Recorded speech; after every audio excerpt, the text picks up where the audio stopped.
समग्र देश पालुछि 78तम स्वाधीनता दिवस। यह अवसर में काम्या टीवी उत्तर ओडिशा अर्थात 5टी जिला यथा मयूरभंज, केन्दुझर, बालेश्वर, भद्रक और जाजपुर को नहीं प्रमोद नायकों संपूर्ण उद्यम और सहयोग भंडारी पोखरीर पालादाबांठारे आंचलिक कार्यक्रम उद्घाटन होईछि। मुख्य अतिथि भाव जोगदी जातीय पताका उत्तोलन करथिले भंडारी पोखरी थाना अधिकारी वीरेन्द्र सेनापति। तांको सहयोग करथिले काम्या टीवी उत्तरांचल ब्यूरो मुख्य अक्षय बेहरा। सम्मानित अतिथि भाव जलमंडुआ ग्राम पंचायत प्राक्तन सरपंच तथा वर्तमान सरपंच प्रतिनिधि जगबंधु दास, बयाबनपुर सरपंच प्रतिनिधि प्रशांत साहू और 23 नंबर जोन जिला परिषद सदस्य लक्ष्मीधर साहू जोगदे निज निजर वक्तव्य रखिथिले।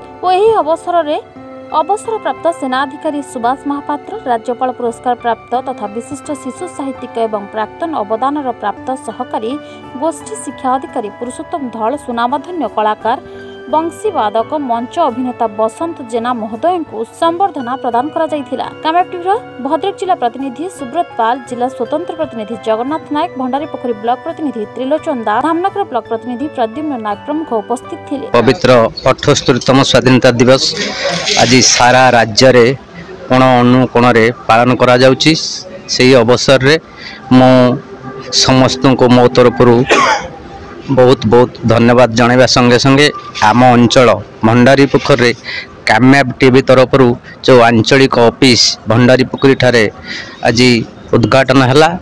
सेतरे आयोजक बंधु मानकु मो तरफरु मध्य बहुत बहुत शुभेच्छा जनाउछि।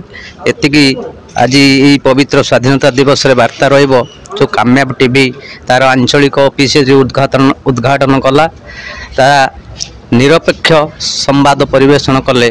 78तम स्वाधीनता दिवस सारा भारत वर्ष रे कोण अनुकोण रे पालित हेउछि। यही अवसर रे काम्या टीवी पक्षरु आज भंडारी पोखरी पालादा छकरे आयोजित एवं उद्घाटित कामयाब चैनल को मु स्वागत करुछि एवं कामयाबर उद्यम सार्विक मंगल कामना करुछि एवं जातीय स्तर रे एहार उन्नति कामना करुछि।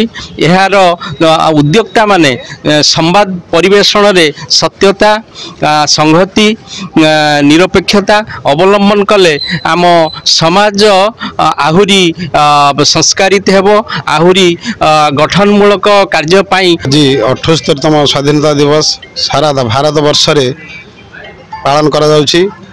हमर ए भद्रक जिले रे आज जो काम्या टीवी हमर एठी जर्नल ऑफिस से उद्घाटन करा जाइछि। आज आमे एतिके रखिबु जे साधारण लोक मानकर केमिति तार सुविधा पाई परिबे। साधारण लोक आपण मानक सहजरे आपण मानक द्वारा ये सब हो पार लोक मान ठीक वार्ता पहुँचेबे।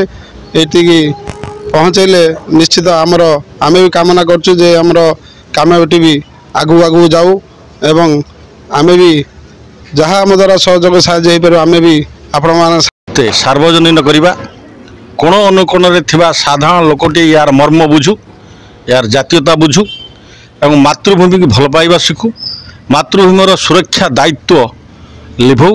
यदि आज पवित्र दिन रे शुभेच्छा। सर्वप्रथम मु कामया टीवी कामयाबर अर्थ हूँ सफलता। मु आपण माध्यम जेहेतु गोटे गुरुत्वपूर्ण अंशग्रहण कर गणतंत्र जोटा कि चतुर्थ स्तंभ हिसाब से मु समस्त सफलता कामना करी। देशवासी गणतंत्र को बजाय रखु एवं आम गर्वित, आम भारतीय, आम भारत वर्ष बसवास कर। धन्यवाद। आपण मैंने ये वार्ता देश में पहुँचे एवं देशर उत्तरोत्तर उन्नति निमंते आप काम कर अशेष अशेष धन्यवाद।